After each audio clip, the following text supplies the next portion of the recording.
Imagine a poor boy in a small village who works in the fields for 17 hours every day, just for one square meal a day. Now imagine that this boy became the owner of a car company worth 1 lakh crore in the future. This is the story of the founder of Hyundai, Chung Ju-Yung. Chung Ju-Yung was born in 1915 in a small village in Korea. He wanted to become a school teacher, but his family was so poor that he couldn't study much. As a child, he had to work in the fields with his family, but after working so hard, sometimes they couldn't even feed each other. Forget about proper clothes and medical care. Chung had to go to a nearby city to sell wood. There he saw that people had enough food and clothes without toiling in the field whole day. Seeing all that made him really sad and frustrated. He wanted a better life for himself. One day, he read in the newspaper that a big construction site in a city nearby needs laborers.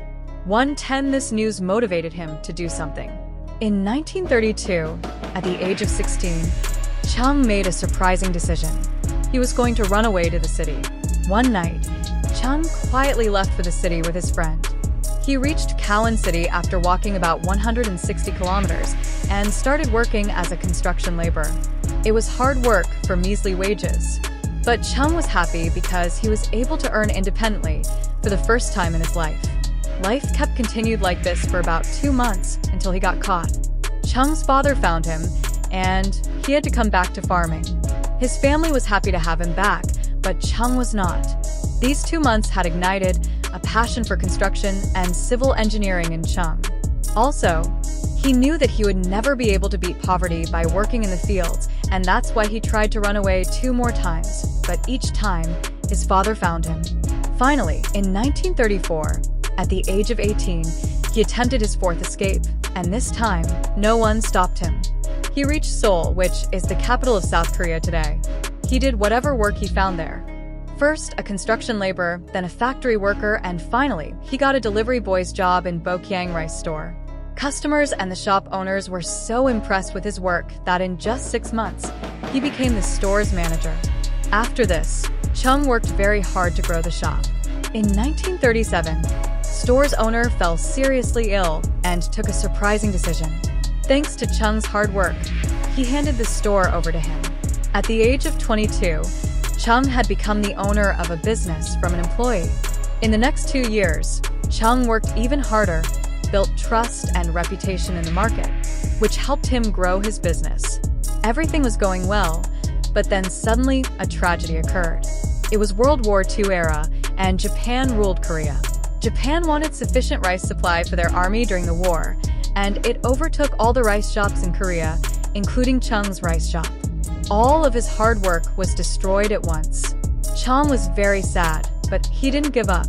If I put my heart and soul sincerely into whatever work I am doing, I will surely succeed.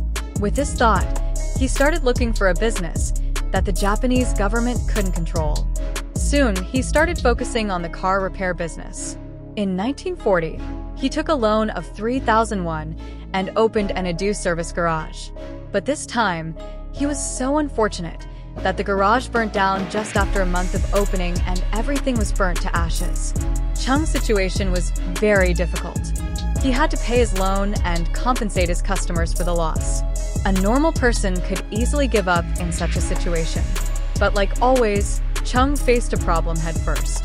He took another loan of 3,500 won and built an even better garage. Chung realized that the biggest problem for the customers was the long time period it took to get their cars repaired. That's why he made speed his main focus. Where his competitors took 20 days for a certain repairs, Chung's garage would do them in 5 days. His garage was so successful that in the next 3 years, i.e. till 1943, his workforce grew up to 80 employees. By this time, Chung had repaid all of loan and settled his family in Seoul. Business was growing rapidly, but then another disaster struck. Japan needed to make war-related equipment for World War II. So Japan took his garage's ownership and merged it with a local steel plant once again. His business was taken away from him. Chung had come back to square one. He was forced to return to his village with his family. But this time, he had 50,000 won saved. And he was confident that he would establish another business. With the end of World War II, Japan's rule in Korea also ended. Northern areas of Korea had Soviet Union's influence and America's in the southern area. Both of them fought the war against Japan in World War II. That's why Korea was divided between North and South Korea. Chung came back to Seoul in 1946 and restarted his car repair business. Business was old, but this time the name was new: Hyundai Auto Service. Hyundai means modern. The car repair business was going on well, and that's when Chung noticed that America was constructing buildings for its military forces.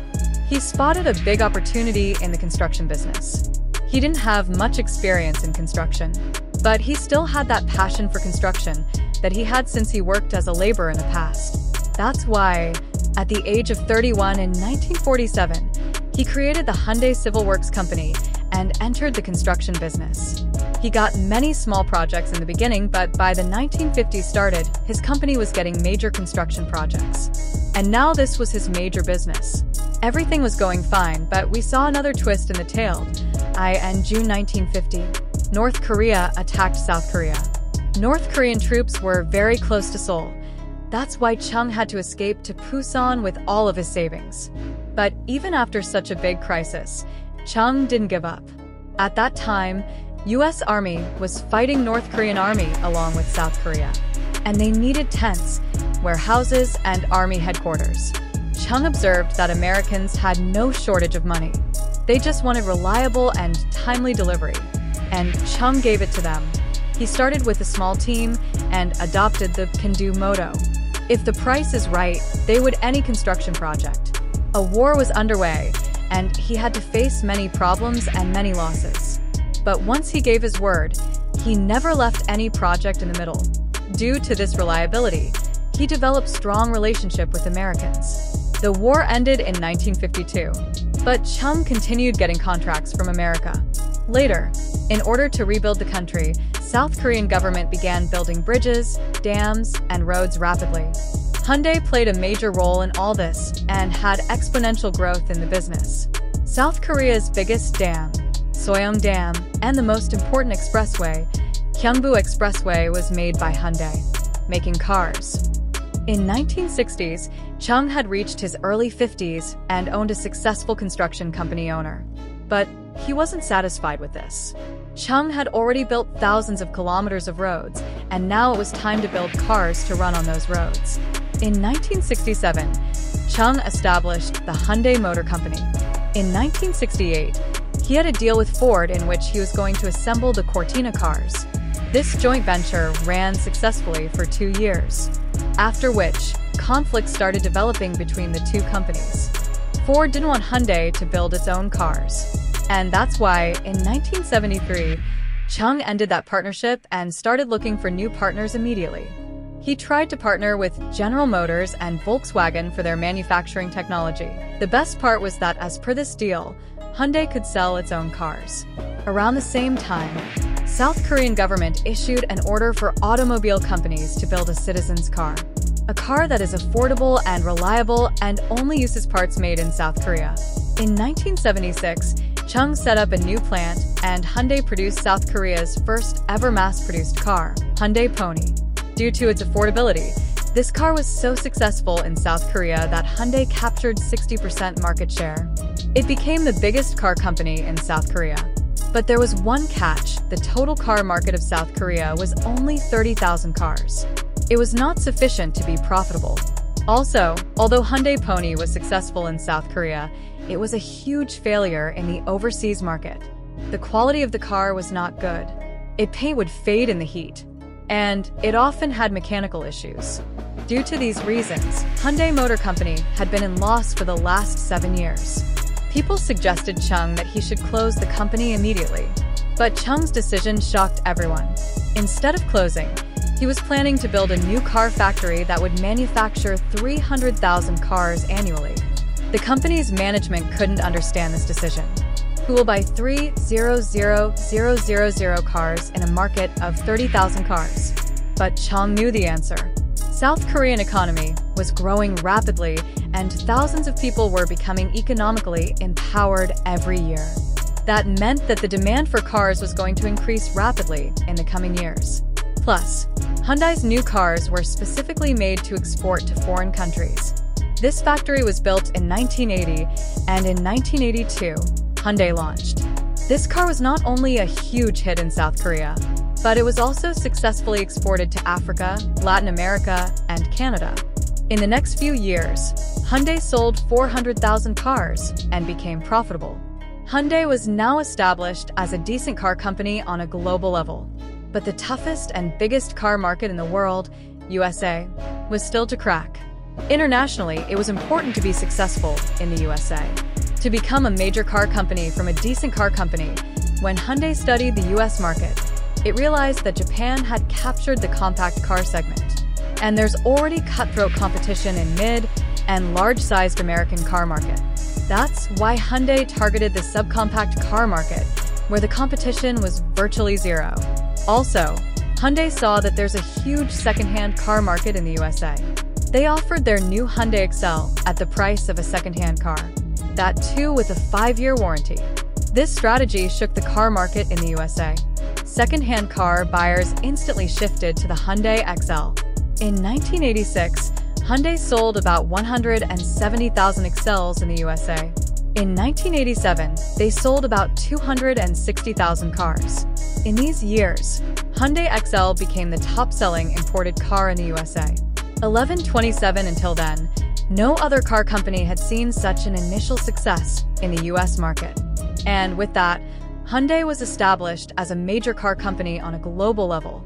That year, at the age of 72, Chung retired from Hyundai and became the honorary chairman. After which, his brothers and sons manage the company and head the company with the same type of determination. Today, Hyundai is the world's third biggest car company. In just 2022, they sold about 40 million cars. Even though, globally, Hyundai is known for its car business. But very few people know that there are 42 companies in the Hyundai Group. For example, Hyundai Elevator, Hyundai Information Technology, and Hyundai Heavy Industries, biggest shipbuilding company in the world. And because of Hyundai, South Korea has raced ahead of Japan to become the world's biggest shipbuilding country. For South Korea, Hyundai is not an ordinary company. Hyundai is an institution that rebuilt the country, created thousands of jobs, and won global recognition to South Korea. And all this was started by a village boy who didn't even have basic facilities like food, education, healthcare. But he had immense passion, vision, and most importantly, a desire for better. If you want to know how a plane crashed due to the wrong push of a button, click on this video.